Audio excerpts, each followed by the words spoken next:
Indigo पर चौतरफा शिकंजा कसना शुरू हो गया है। केंद्र सरकार एयरलाइन पर पूरी तरह कार्रवाई के मूड में है, तो वहीं डीजीसीए ने इंडिगो के सीईओ पर सख्ती बढ़ा दी है। आज दिल्ली हाईकोर्ट ने भी इंडिगो संकट पर सरकार को फटकार लगाई है। तो अब सवाल उठता है कि भविष्य में ऐसी स्थिति से बचने के लिए सरकार के पास क्या मास्टर प्लान है और इंडिगो संकट से किस तरह की मिली है सीख। तो आप देखिए ये रिपोर्ट और आगे इसी मुद्दे पर एक्सपर्ट संग करेंगे 360 डिग्री एनालिसिस। संकट था भारी, अब समाधान की बारी।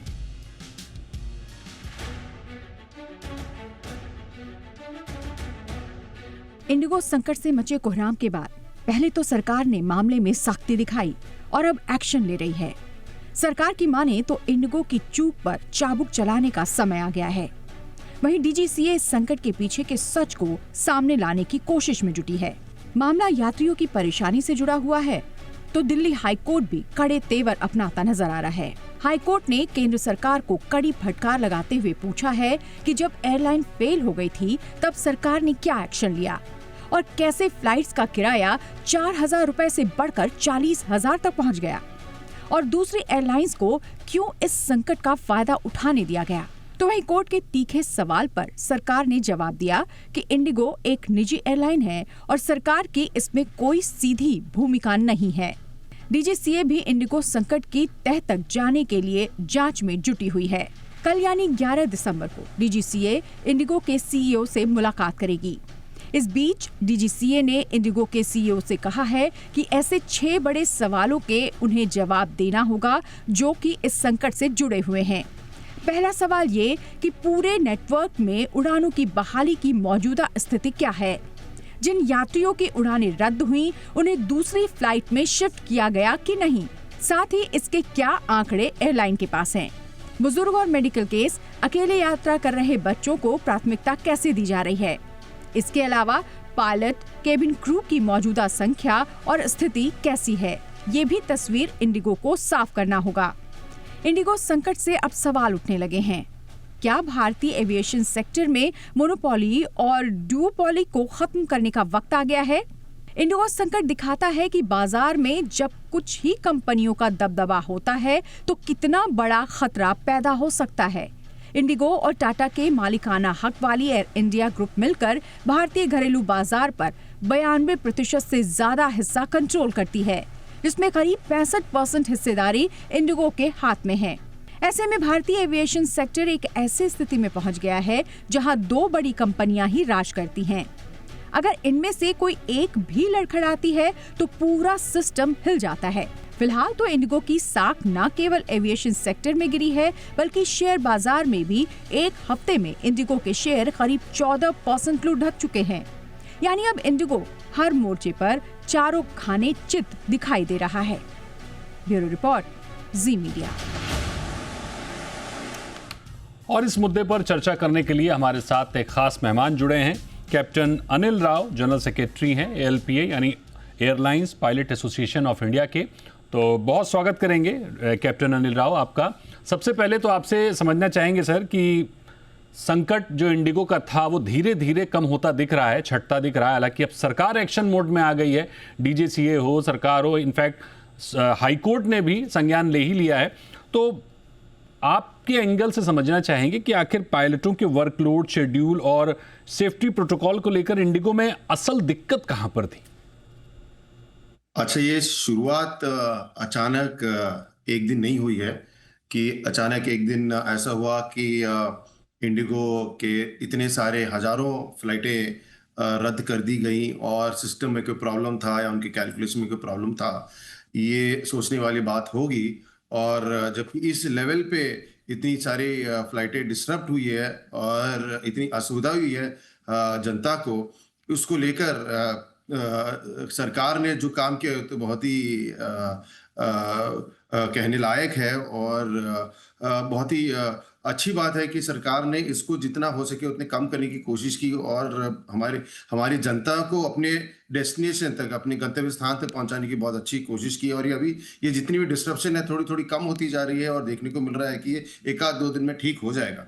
मगर 2 सवाल उठते हैं इस बात पे कि इसके बाद फिर से ऐसी कोई दुविधा, ऐसी कोई डिसरप्शन इस एयरलाइन नहीं तो किसी और एयरलाइन में होगी कि नहीं होगी, और इसकी क्या गारंटी है कि इसके लिए आपने क्या क्या कदम उठा रखे हैं कि नहीं होंगे।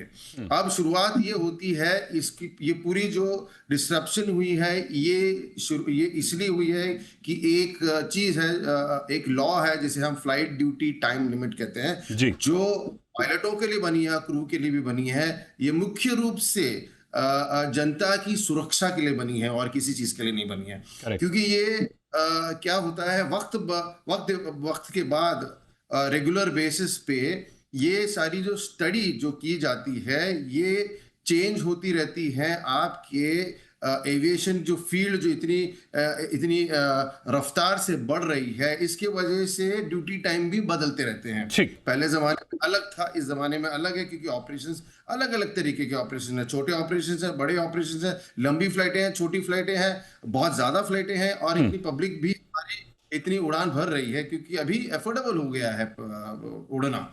तो इस चलते क्या होता है कि ये ड्यूटी टाइम लिमिटेशन जो पायलट की ड्यूटी पे बनती हैं, और ये सिर्फ ड्यूटी पे नहीं बनती है, इसमें बनती है कि रात को कितनी ड्यूटी कर सकते हैं, दिन में कितनी कर सकते हैं, कितनी लैंडिंग कर सकते हैं, कितने पायलट होंगे तो कितना उड़ सकते हैं, ये सारे पे एक नियम लागू किया जाता है।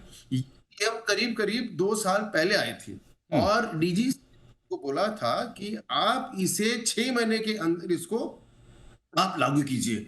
जब भी कोई ऐसे नियम आते हैं, अब इनके क्योंकि इसकी वजह से हो सकता है कि इनकी प्लानिंग में डिसरप्शन हो। ऐसा नहीं कह रहा हूं कि इसकी वजह से पायलट की कमी हो गई या क्रू की कमी हो गई है, नहीं हो सकता। एक ऐसे हर ऑपरेटर के अलग अलग ऑपरेशंस के प्लानिंग होती है ना, जैसे कि कोई चार सेक्टर करना है, कोई मेरा 6 सेक्टर करना है, कोई छोटी जहाज उड़ा रहा है, कोई बड़ी जहाज उड़ा रहा है, यहाँ से फॉरेन जा रहा है, यहाँ से अमेरिका जा रहा है। तो हर एक की ऑपरेशन की रिक्वायरमेंट अलग होती है, और जब एक ड्यूटी टाइम को या ड्यूटी लिमिटेशन को बदला जाता है, कई ऑपरेटर को दिक्कत होती है कि इसमें बचे जितने उनके पास पायलट और क्रू है उसमें शायद ना हो, उनको ज्यादा पायलट लेने की जरूरत पड़ेगी, और ज्यादा पायलट लेने की जरूरत पड़ेगी तो पैसे ज्यादा खर्चा ज्यादा आएगा, कंपनी को कॉस्ट ज्यादा आएगा। या फिर उनके पास पायलट है जिसे वो काम कर सकते हैं, मगर उस पायलट को ज्यादा काम कराना पड़ेगा, ज्यादा काम कराना पड़ा ज्यादा पैसे देने पड़ेंगे। बिल्कुल बिल्कुल सही बात कह रहे हैं सर कैप्टन अनिल राव। यही सब चीजों को तो संभालने के लिए, इसी को तो मैनेज करने के लिए 2 साल का समय था जो इंडिगो मैनेज नहीं कर पाई। बहरहाल लौटेंगे आपके पास। हमारे पास इस समय सुभाष गोयल जी जुड़ गए हैं, chairman aviation tourism committee ICC से। सुभाष सर, बहुत स्वागत है आपका जी बिजनेस पर। सर, सबसे पहले तो आपसे समझना चाहेंगे कि एक एयरलाइन जो करीब 10 दिन पहले देश की बेस्ट एयरलाइन थी, सबसे बड़ी एयरलाइन थी, ओटीपी जिसका 90% से ऊपर था, और 10 दिनों के भीतर इतनी बड़ी समस्या होती है कि यात्रियों को, लाखों यात्रियों को परेशान होना पड़ता है, हजारों फ्लाइट कैंसिल होती हैं, लोगों के सामान एयरपोर्ट पर बिखरे पड़े हुए हैं। समझना मैं चाहूंगा कि सर, इंडिगो संकट ने भारतीय एविएशन पॉलिसी की कौन सी मूलभूत कमजोरियों को उजागर किया है? देखिए, ना तो डीजीसीए की कोई कमजोरी है, ना मिनिस्ट्री की कोई कमजोरी है। इनफैक्ट डीजीसीए और मिनिस्टर 24 घंटे इन्होंने कंट्रोल रूम बनाया और कोशिश कर रहे हैं, यहाँ तक कि इस टाइम इंडिगो के दफ्तर में भी डीजीसीए ऑफिशियल्स बैठे हुए हैं ताकि ये चीज़ें इम्प्लीमेंट करें। जैसे कि हमारे कैप्टन साहब ने बताया कि 2 साल पहले ये ड्यूटी टाइम लिमिट्स के जो नए रूल्स हैं वो सारी एयरलाइंस को बताए गए थे, जिसमें बाकी एयरलाइंस ने एक्सेप्ट कर लिया। आकाशा एयर ने एक्सेप्ट करा, एयर इंडिया ने एक्सेप्ट करा, स्पाइस जेट ने एक्सेप्ट करा, एयर इंडिया एक्सप्रेस ने एक्सेप्ट करा। और अचरज की बात यह है कि इंडिगो भी 1 नवंबर इसकी डेडलाइन थी, 1 नवंबर से 1 दिसंबर तक इंडिगो की सारी फ्लाइट्स नॉर्मल रही। करेक्ट। अगर उन्होंने कटौती करनी थी, अगर उनके पास सफिशिएंट क्रू नहीं था, तो उनको 5 या 10% जो अब गवर्नमेंट बाय फोर्स करा रही है, अपने रूट्स में कटेल कर देना चाहिए था। करेक्ट। जो कि उन्होंने नहीं करा, और all of a sudden government पे प्रेशर डालने के लिए उन्होंने अपनी सारी फ़्लाइटें ग्राउंड कर दी, जिसकी वजह से मैं दोबारा कि हमारे एविएशन मिनिस्टर ने और डीजीसीए ने ईगो इशू नहीं बनाया और एक प्रैग्मेटिक अप्रोच ली, ताकि जो पब्लिक है, आम पब्लिक है, वो सफ़र ना करे। और इन्होंने जो कि कहीं नहीं होता, एक स्पेशल कंपनसेशन दी और फरवरी तक इंडिगो को टाइम दिया और उन्हें कहा कि हम हर हफ्ते और हर 15 दिन में मॉनिटरिंग करेंगे। तो मॉनिटरिंग शुरू है और इसके मेरे 2-3 सुझाव हैं जो कि मैंने लिखे भी हैं ऑनरेबल मिनिस्टर को भी, जी। कि एक तो जो एयरलाइन टिकट्स हैं, चाहे वो किसी भी एयरलाइन की हो, अगर जैसे इंडिगो में आज प्रॉब्लम हुई है, कल को एयर इंडिया में या स्पाइस जेट में प्रॉब्लम होती है, तो जो आम पैसेंजर है वो सफ़र ना करे, तो उनकी टिकट्स एट फेस वैल्यू दूसरी एयरलाइन को एक्सेप्ट करना चाहिए। ये एक आइटा रूल है जो वर्ल्ड में इंटरनेशनल फ्लाइट्स एक्सेप्ट करती हैं और आइटा क्लियरिंग हाउस के थ्रू अकाउंट सेटल हो जाते हैं। ओके। एक तो ये गवर्नमेंट को इम्प्लीमेंट करना पड़ेगा और बाय फोर्स एयरलाइंस को करना पड़ेगा, नंबर 1। जी। नंबर 2 ये होना चाहिए कि ऐसी सिचुएशन जब भी हो, तो पहले तो ये ऐसी सिचुएशन रिपीट नहीं होनी चाहिए, क्योंकि इससे सिर्फ नुकसान तो जो हुआ है, करेक्ट। लाखों लोगों मतलब बेहाल हो गए। कोई जा रहा था किसी की क्रिमेशन पे, वो नहीं पहुंच सका, कोई लोग अपनी शादी के रिसेप्शन पे नहीं पहुंच सके, और कोई बच्चे अपने इंटरव्यू पे नहीं पहुंच सके, कोई एग्ज़ाम में नहीं पहुंच सके। तो ये एयर सर्विसेज जो है एसेंशियल सर्विसेज एक्ट के अंदर आनी चाहिए। बिल्कुल। और जो एसेंशियल सर्विसेज की डिसरप्शन में गवर्नमेंट एक्शन लेती है, गवर्नमेंट को वो एक्शन लेना चाहिए, नंबर 2। नंबर 3, जब भी कोई एयरलाइन शेड्यूल फाइल करता है, विंटर शेड्यूल, समर शेड्यूल, तो डीजीसी को देखना चाहिए कि उनके पास सफिशिएंट क्रू है टू ऑपरेट दोज फ्लाइट्स और नॉट, वरना उनको नंबर ऑफ फ्लाइट्स की इजाज़त नहीं देनी चाहिए, इंटरनेशनल फ्लाइट्स की बिल्कुल इजाज़त नहीं देनी चाहिए। क्योंकि इससे बहुत ज़्यादा नुकसान होता है। हमारे बहुत सारे टूर ऑपरेटर्स हैं जिनके बहुत सारे ग्रुप्स फंस गए हैं।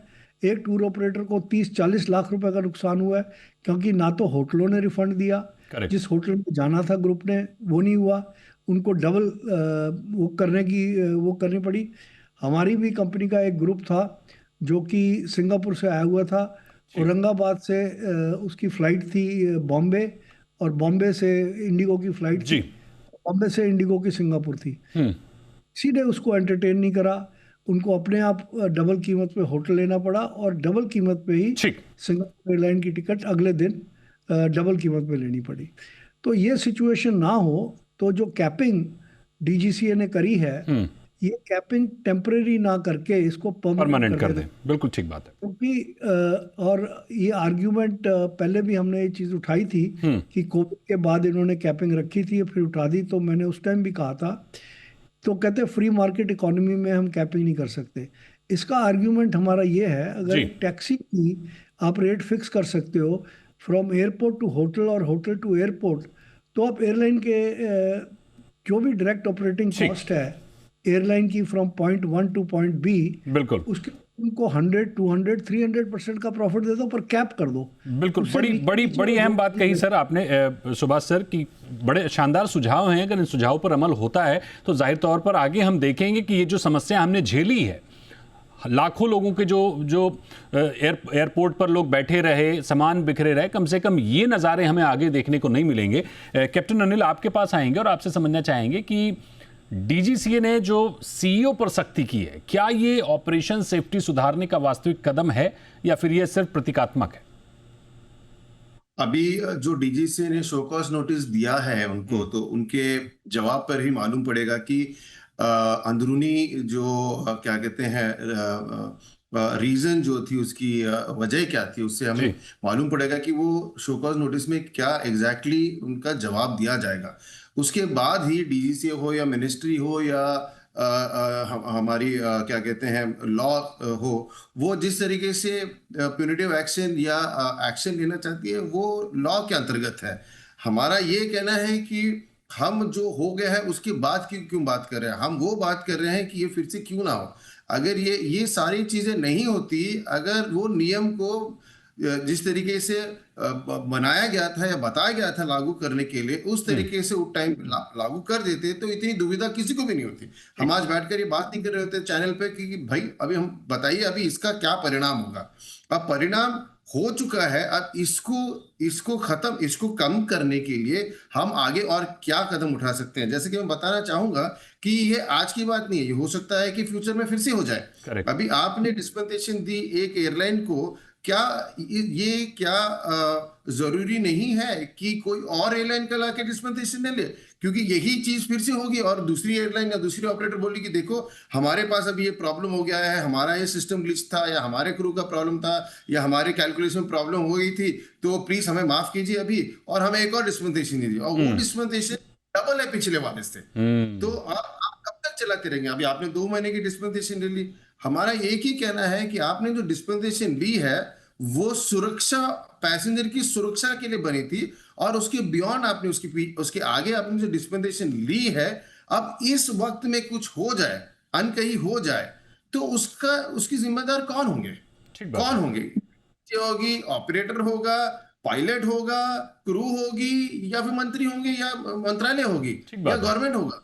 हम यही कहना चाहते हैं कि कृपया ये सारी चीजें जो बनी है, ये जो डिस्पेंसेशन दिया गया है, ये कमर्शियल बिजनेस के लिए दिया गया है, कोई ह्यूमैनिटेरियन ग्राउंड्स के लिए नहीं दिया गया। जाइए वहां से हमारे सिटीजन्स को, हमारे भारतीय को उठा के लाइए क्योंकि वो फंस गए वहां पर, वो हम समझ सकते। बट ये है कि आप एक ऑपरेटर ने बुकिंग की, ज्यादा बुकिंग की, वो संभाल नहीं पाए अपने ऑपरेशंस को और अभी जाके डिस्पेंसेशन मांग रहे हैं।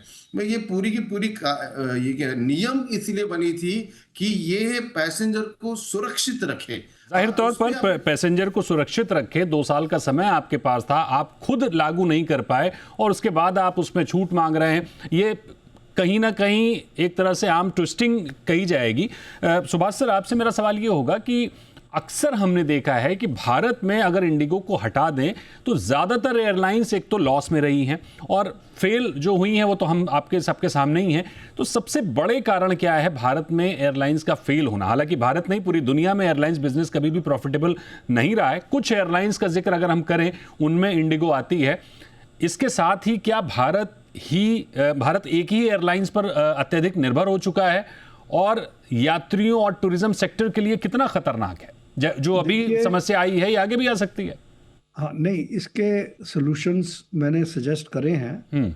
एक सॉल्यूशन ये भी है कि जितनी भी टिकटें आप इशू करते हैं उनके साथ आप एक 100-200 रुपए की इंश्योरेंस किसी गवर्नमेंट इंश्योरेंस कंपनी से आप नेगोशिएट करके, जिसे पैसेंजर इंश्योरेंस फ़ी आप कह लीजिए, ताकि जैसे पीछे किंगफिशर या जेट एयरवेज बैंकरप्ट हुई तो लाखों लोगों के पैसे मारे गए, हमारे ट्रैवल एजेंट टूर ऑपरेटर्स के साथ भी बहुत ज़्यादा नुकसान हो गया, करोड़ों रुपए का, गो एयर के कंपनी उसके बाद भी।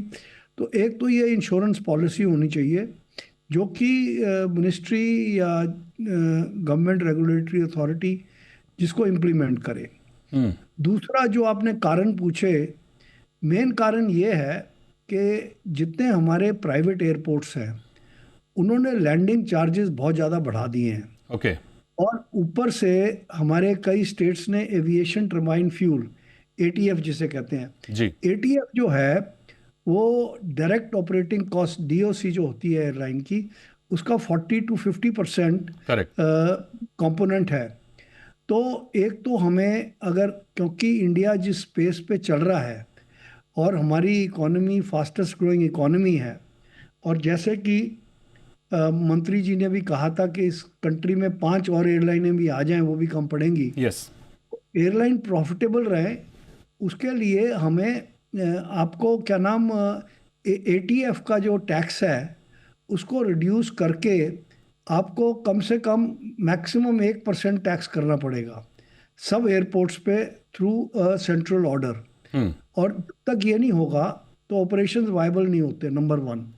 नंबर 2, ये जो प्राइवेट एयरपोर्ट्स हैं इन्होंने landing charges, parking charges are one of the highest in the world. तो उसके लिए जैसे गैटविक एयरपोर्ट ने करा है लंदन में, तो उन्होंने क्या करा है कि पूरा एक शॉपिंग कॉम्प्लेक्स बना दिया एयरपोर्ट से अटैच्ड, ओके। जो कि एक कमर्शियल रेवेन्यू सोर्स है, हम्म। ताकि वो अपने जो लैंडिंग चार्जेस हैं और आपके पार्किंग नेविगेशनल चार्जेस हम्म। वो मिनिमम रखें। जब मिनिमम रखेंगे तो इंटरनेशनल एयरलाइनें भी ज़्यादा अट्रैक्ट होंगी और जो हमारी डोमेस्टिक एयरलाइंस हैं वो भी प्रॉफिटेबल होंगी। तो अब इंडिगो इसलिए प्रॉफिट कर रही थी क्योंकि वो स्ट्रेच कर रही थी पायलट्स को भी और क्रू को भी, जो कि सेफ्टी के लिए ठीक नहीं था। बिल्कुल। और इसलिए जो पैसेंजर की सेफ्टी है, खासकर जो अनफॉर्चुनेट एक्सीडेंट हुआ था अहमदाबाद में, उसके बाद government has become very cautious, और गवर्नमेंट कोशिश कर रही है कि फ्यूचर में ऐसी इंसिडेंट ना हो। तो उसके लिए एक तो हमें कुछ लिबरलाइजेशन करनी पड़ेगी, कंपटीशन बढ़ाना पड़ेगा। और जैसे एमिरेट्स है, उसको यूएई गवर्नमेंट पूरी सपोर्ट करती है। It's like a national soft power. ठीक बात इसी है। तरीके से इतिहाद है, उसको अबू धाबी सपोर्ट करती है गवर्नमेंट। इसी तरीके से जो कटार है वो कटार एयरवेज सपोर्ट। तो हमें गवर्नमेंट को, हम ये नहीं कह रहे सब्सिडी दो, क्योंकि एयरलाइन प्राइवेट हैं, पर आप टैक्सेशन में, एटीएफ में, लैंडिंग नेविगेशन चार्जेस में जो आपके हाथ में है उसको उसको आप ठीक। रैशनलाइज करें, उसको कम करें, ठीक। ताकि air operation which is an essential operation, अब रेलवेज आप चला रहे हैं। बिल्कुल, बड़ा बड़ा सही सुझाव आपने दिया सर, कि जिस तरह से एटीएफ की कॉस्ट इतनी ज़्यादा होती है, अगर उसको जीएसटी के दायरे में लाते हैं तो मुझे लगता है कि 50% कॉस्ट तो जीएसटी के दायरे में आने से ही कम हो जाएगी। और ऑपरेशनल कॉस्ट है और भी कई चीज़ें हैं, जैसे कि आपने जिक्र किया लंदन के एयरपोर्ट का कि उन्होंने साथ में मॉल बना लिया। मतलब वैकल्पिक आप अर्निंग के सोर्स अगर बना लेते हैं तो शायद आपको एयरलाइंस की जो कॉस्ट है वो कम करने में सहायता मिल सकती है। करनी पड़ेगी। कैप्टन हमें ये देखना अनिल, पड़ेगा कि एक ब्रेक इवन एनालिसिस होता है जी एयरपोर्ट का भी और एयरलाइन का भी। बिल्कुल, हमें एयरपोर्ट को भी हेल्दी रखना है और एयरलाइन को भी हेल्दी रखना ठीक बात। क्या सर जीएसटी के दायरे में अगर हम एटीएफ को ले आते हैं तो राहत मिलेगी? कितना इम्पैक्ट पड़ेगा कॉस्ट नहीं, पर? इसका जब तक वो कम नहीं होगा, अगर जीएसटी में डाल के अगर आपने टैक्सेस उतना ही रखने हैं तो कोई मैक्सिमम राहत मैक्सिमम अगर 28% है तब? नहीं। आप 28% से प्रॉफिटेबल नहीं होगा। ओके। आपको कम से कम मैक्सिमम 2% एटीएफ पे रखना पड़ेगा, ताकि एयरलाइन की रूट प्रॉफिटेबिलिटी बढ़े। ठीक। और आपको कुछ और एयरलाइंस अलाउ करनी पड़ेंगी, जैसे कि पहले हमने फॉरेन एयरलाइंस को अलाउ नहीं करा हुआ जी कि टू ऑपरेट इन इंडिया। तो हम ये नहीं कहते कि आप कंप्लीट ब्लैंक फॉरेन एयरलाइंस को अलाउ करो, पर फॉरेन एयरलाइंस अगर 50% लोकल पार्टनर्स हैं तो उसको अलाउ करना चाहिए।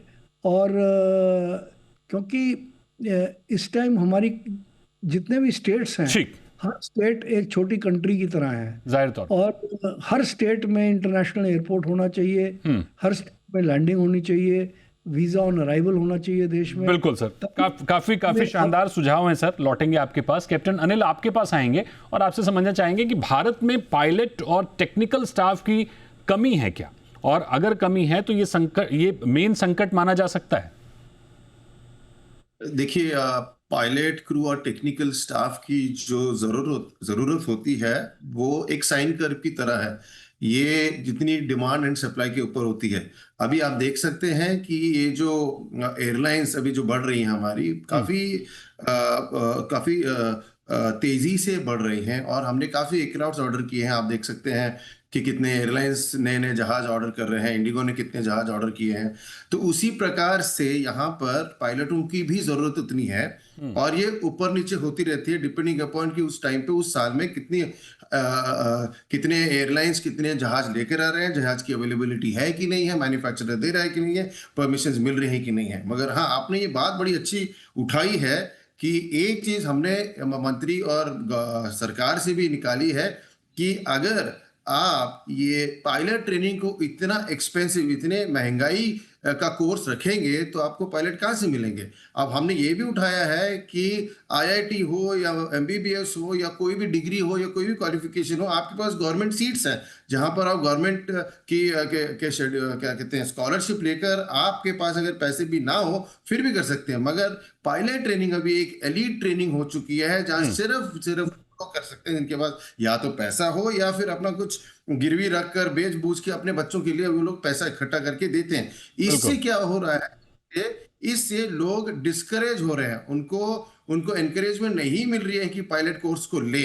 जब पायलट की कमी हो जाती है, यही ऑपरेटर, यही एयरलाइन फिर बाहर से पायलट को लेकर आते हैं, वो जो 4 गुना आपसे भी ज्यादा पैसे मांगते हैं, ठीक वो बात है। 4 गुना पैसे उनको देना पड़ता है क्योंकि उनको बाहर से लेकर आकर आप यहाँ पर पायलट ट्रेनिंग को पायलट के लिए लेकर आ रहे हैं। क्योंकि एक पायलट को बनाने के लिए काफी साल लग जाते हैं, स्पेशली अगर वो कमांडर हो या कोई ज्यादा क्वालिफाइड पायलट्स हो। जी। तो इसके लिए भी उनके पास वक्त है, इनको पता है कि कितने एरोप्लेन आने वाले हैं, कितने रूल्स लगाने वाले हैं। अगर फिर भी अगर आप अगर तैयार ना हो तो यही होगा हर बार। जाहिर तौर पर एयरलाइंस एक पूरा इकोसिस्टम है और उस इकोसिस्टम को इस तरह के हादसे जो है ना पूरी तरह से डिस्करेज कर देते हैं। सुभाष सर कुछ कहना चाह रहे हैं? सर शॉर्ट में चाहेंगे आप? मैं शॉर्ट में यही कहूँगा कि हमारे एक एयरफोर्स के जो पायलट्स हैं they are one of the best in the world, पर उनको कमर्शियल एयरक्राफ्ट का लाइसेंस नहीं है।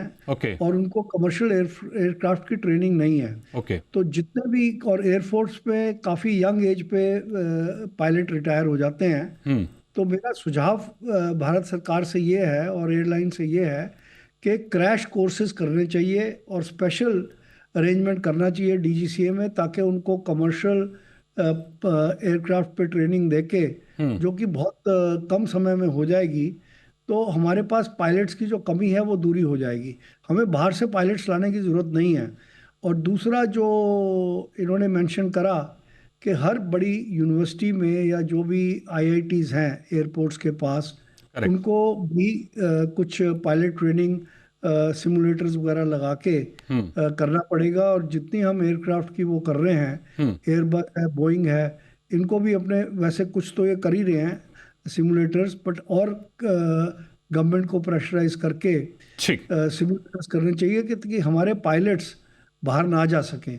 अब एक अफ्रीकन एयरलाइन है, इथोपियन एयरलाइन, उनके जितने पायलट्स हैं उनके पास भी 200 के करीब जहाज है जी। उनके सारे पायलट्स वहाँ इथोपिया में ही ट्रेन होते हैं। और उनके जो एयरफोर्स के पायलट्स हैं उनको भी क्रैश कोर्स करके उनको भी इंडक्ट वो कर लेते हैं। जाहिर तौर पर जिस तरह से इंडिगो का जो संकट था उस पर तो ठीक है, सरकार की भी नज़र है, डीजीसीए की भी नज़र है, हाई कोर्ट की भी नज़र है, और जो संकट है वो धीरे धीरे टल भी रहा है। लेकिन एक लंबे विजन पर हमें ध्यान देने की ज़रूरत है और ये संकट एक इंडिकेटर है कि भविष्य में इस तरह की समस्याएं ना हो, उस पर सरकार को ध्यान देने की ज़रूरत है। तमाम सुझाव सुभाष सर ने दिए, तमाम बातें कैप्टन अनिल ने कही जिन पर गौर करने की ज़रूरत है।